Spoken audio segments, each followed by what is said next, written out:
Bhojpuri industry में superstar Khesari Lal Yadav ने वैसे आज तक कई सारे हीरोइनों के साथ बवाल धमाल मचाया है।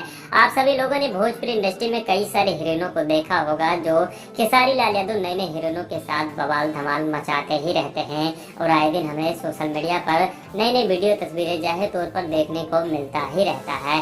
फिलहाल दोस्तों आप लोग भी देख सकते हैं कि एक हीरोइन का जबरदस्त तरीके से वीडियो वायरल है। ये वीडियो बहुत तेजी से वायरल हो रहा है सोशल मीडिया पर और दर्शकों के बीच में खूब ज्यादा पसंद किया जा रहा है। लोग कह रहे हैं कि भोजपुरी इंडस्ट्री में एक्ट्रेस आएगी तो आग लगा कर रख देगी, क्योंकि जिस तरीके से इनका फिगर देखने को मिल रहा है उससे तो जग जाहिर है कि किसी भी सुपरस्टार के साथ नजर आएंगे तो बवाल धमाल तो मचे ही जाएगा। आपको बताना चाहेंगे इनका नाम है तमन्ना भाटिया, जो इन दिनों लगातार सोशल मीडिया पर बवाल धमाल मचा रही हैं। फिलहाल आप लोग भी देख सकते हैं इनका वीडियो।